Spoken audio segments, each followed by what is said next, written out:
This is the $795 Chase Sapphire Reserve. And after 9+ years of having this card since the first day it came out, it's time for it not to be part of my wallet setup. In this video, I'll be sharing exactly why this is the case. And it's actually a great card. And I'll go over what it has to offer for us in this video. But for me and my credit card setup as a whole, it's not really making a lot of sense. So with that, let's just get straight into it. $795. Basically, there's 2,700 plus credits that are advertised as us getting value by having this card. Starting off, there's a $300 travel credit. This is one of those travel credits that's just in the industry renowned to be super flexible, where you can use it, let's say, for Uber or Uber Eats, or paying for parking or paying for tolls and other travel purchases. It's been supremely useful in my own personal life where, let's say, I'm traveling in Korea and taking, let's say, the train over there, this credit actually gets hit. It's not just that feeling of, okay, I'm spending in America. It is a travel credit card, that to a premium one, and it has no foreign transaction fees. And honestly, it makes sense that it would trigger worldwide. This really is a true travel credit where we're spending on hotels, airlines, rental cars, what have us.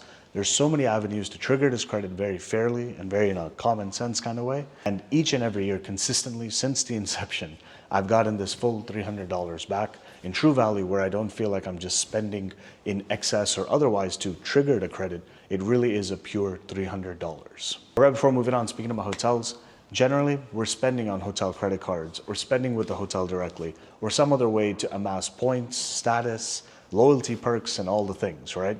But imagine being on the other side, where you are controlling now revenue, profits, and actually owning the hotel. So imagine owning a Hyatt, Hilton, IHG, Marriott, etc. I'll share more information at the end of the video, but with that, let's keep it going. So far, out of $795, I'll say that we get $300 back.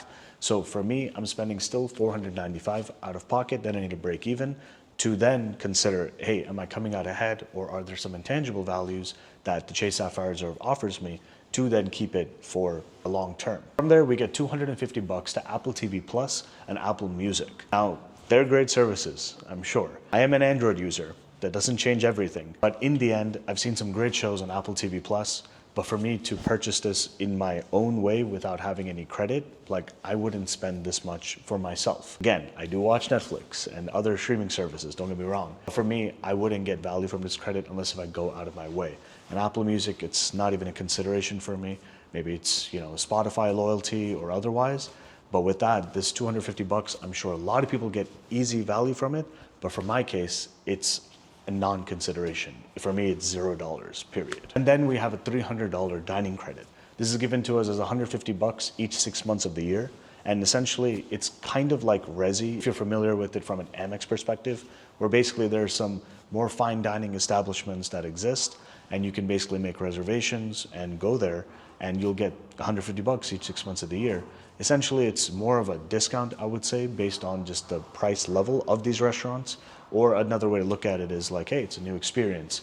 And I think it's great, but I wouldn't go in my organic lifestyle or in general to these establishments unless if there was maybe a promotion or a credit like this. But for me personally, in my actual day-to-day, I'm not walking into these places, nor do I plan or think about it. So with that, I don't consider any value from this credit for my situation either as well. On a similar note, there's $300 to StubHub, again, distributed in that $150 each 6 months of the year fashion. And basically you can book, let's say, like sports games or concerts, and that's great. And I love to go to a concert. Again, to go out of my way to use StubHub specifically only versus maybe the prices are just cheaper on like a Ticketmaster, just an example. For me personally, again, I have to value this at $0 because when I go, I go. But I'm not going, let's say, every 6 months very specifically or what have us. It definitely is a cherry on top, which yes, it's a benefit, but StubHub or just booking tickets online nowadays is not some exclusive thing. And I personally don't see loyalty to StubHub in any which way to just be with them for sure because of some XYZ reason. So with all of that said, it's basically $0 in valuation from my side as well with the Chase Sapphire Reserve. So far, basically, I'm getting $300 back in value, and all of these credits, although they're great, they don't really work for me. So with that, the next one is $420 to DoorDash, but really what it is it's $300 to DoorDash, which is again distributed as $25 increments for 12 months, and each of those months you get 2 orders at $10 off for non-restaurant orders, and then $5 off, let's say, a restaurant order. So what that really means in simple English is it's basically a discount on your order unless you have like a very hyper specific, edge case where, okay, you're using only this credit and there's like not that much more taxes and fees and delivery charges and otherwise that come and eat into what value you're getting from the credit. But again, if you're just trying to optimize to that dollar value, I wouldn't say that's the whole point of this credit. It's really just a perk to say, hey, if you're ordering anyways or using the service, you get a discount. But if you just try to get max value from this, it's not very straightforward. And on a similar note, that extra 120 of DoorDash is that you actually get Dash Pass, which is basically like their Uber One or basically their premium membership where you get, let's say, $0 delivery fees and other perks, which actually being a member has a lot of perks because there are deals that you only get access by being a Dash Pass member.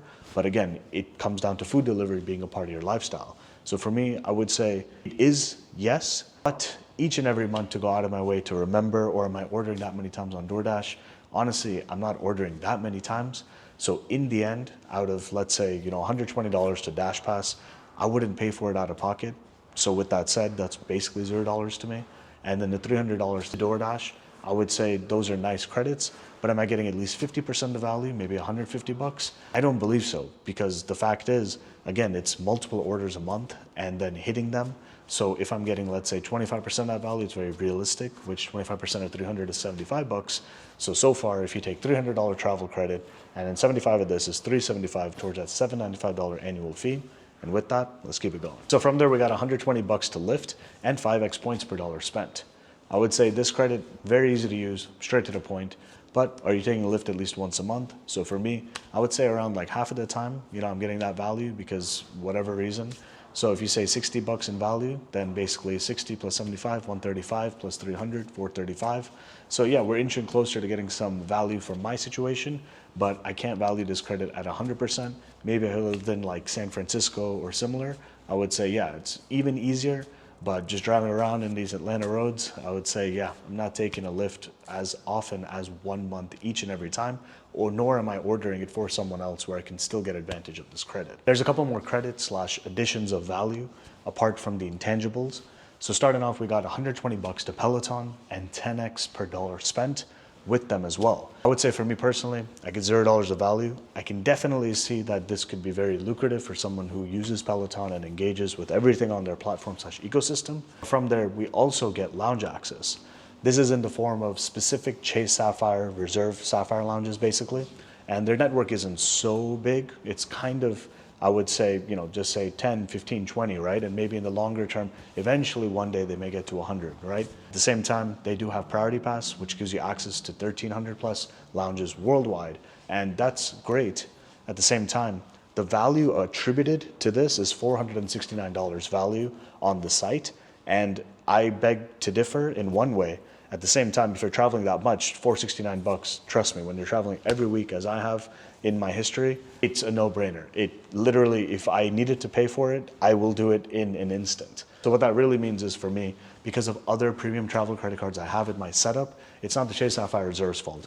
Really, I have the same perk, let's say, through the Amex Platinum, through the Capital One Venture X, etc. Coming back to the point, when it comes to specific Sapphire lounges, I think they're great. But would I go out of my way to basically pay a separate annual fee if I had that choice to have access to them? I'd be a little salty where after these years of actually seeing them, I'm not able to get in. But no, I don't think I would pay extra because as long as there is a lounge, then from a utility / functional standpoint, I'm able to get, let's say, a quick drink, a quick bite, some rest, whatever, before I board my flight. Moving on from there, we got $500 to something known as the Edit. It's basically a hotel collection. Think of an analogy as comparing it, if you're familiar with the Amex ecosystem, as the hotel collection or Fine Hotels and Resorts, and Capital One has their version as well. But basically $500, it's distributed as $250 each 6 months of the year. They are on more of that, let's say more than 5-star, it's really the price is just that much higher. So that $250, I'm sure there's some sweet spot deals out there, but in the end, it really is to comp your stay, not really like a way to just, hey, I got one free, hotel anniversary night each and every year or each and every 6 months by having this $250. That's really not the focus. So really great for the actual target market, But in my case, I am more of that economy budget traveler, yet I will use points and miles to stay more in those experiences that just maybe I don't consider my day-to-day. But with that, there's also status with IHG, where you basically get platinum level status. And being platinum, at least in the US, I haven't seen that much value. However, it's really gonna depend on your personal experience. Where with platinum status, I've seen a lot of benefit. And with platinum status, I've seen a whole lot of nothing as well. They do typically say like, hey, when you go abroad and you have platinum status, you're treated like a king. And I'm not gonna deny that. It is definitely true. At the same time, platinum is one rung lesser than diamond. And for me specifically, I do have the IHG One Premier card. So with that, I already get automatic platinum status. So again, not the reserve's fault, but that's kind of an overlap within the same Chase cards portfolio, which it is what it is. And that card gives one free anniversary night and all these other benefits. So having to Chase Sapphire Reserve to then get automatic platinum status isn't really something I'm thinking about. You can get diamond status by having the reserve and spending a certain amount, and that's great. But again, that's more of a cherry on top versus the actual focus. Switching back from hotels to airlines, there is a credit towards global entry / TSA PreCheck, so you can get through security that much faster. Again, this card is a premium annual fee credit card. And there's a lot of cards, even at that 95 level annual fee, where you don't need to spend this much of an annual fee to get this perk. Again, if the Sapphire Reserve didn't have this perk, then it'd be like, a negative point, essentially. But with it, it's nothing special, I would say, and it's good that it's there. So all of this to say, for me personally, the Sapphire Reserve doesn't really make any more sense. And I really love this card, and it's been one of my favorite cards over the years. It's kind of like an honest goodbye to this card. There's a $450 annual fee when I first got it, and I remember going through all of the information to like everyone and their mother about how great the Sapphire Reserve was when you compare it to the Sapphire Preferred, and how you can break even on the annual fee by spending basically nothing, and all these things. And that too was a 100,000 point bonus back in the day. All of that to say, from $450 annual fee to then $550 to then now here we are $795, and it's honestly a great card if you are a part of that target market. And for me, I just have all these other cards that also overlap with the credit. So beautiful card, just not for me. And as simple as it is, like I use Android, or maybe I don't go to, let's say, sporting events as much, aka not using that step-up credit, and so many other things. But this card, the next step for me basically is I'll be downgrading it to the Chase Freedom Unlimited, very specifically. And the reason is because I have 3 Chase Freedom Flexes already, and those basically came through just over time. I think it was one true Freedom Flex application, and this was before it was a Freedom Flex, it was just called the Chase Freedom. And so one true organic application, then I think it was the Freedom Unlimited. I basically just had an actual application and I product changed it. And then I had the Chase Sapphire Preferred at some point, which then I downgraded into another Chase Freedom Flex. So this Sapphire Reserve to become a 4th Chase Freedom Flex, it's cool, but I'm not spending that much each and every quarter to max out all these categories or really want that. And I'm sure there's, one quarter I'll be like, oh, I wish I had 4 Chase Freedom Flexes, but I'm definitely just gonna keep the Freedom Unlimited, in general. And just having personal experience with this card, I'm gonna say this, that the Sapphire Reserve, when it comes to something known as Chase offers, so when you log in and actually see the offers, if you have other Chase cards, so example, the Freedom Flex, the Freedom Unlimited, whatever, right? The Sapphire Reserve actually has better offers, period. They're probably unique to this card specifically or whatever arrangement they have with merchant offers, but there is a use case to say, hey, if I have the Chase Sapphire Reserve, I'm gonna save a lot more money. In the end, I wouldn't get the reserve for those offers, but having those offers are actually monumental / can provide you value leaps ahead and come out way ahead of the annual fee. But for me to keep it, pay the annual fee, and then hope for value in the future is not something I'm really willing to sign up for. Check out the link in the description below to meet one-on-one. It's absolutely free, and I'm happy to share all this information about this hotel opportunity or anything else you just want to chat about, know about, etc. But with that, check out this video over here. I'll see you there.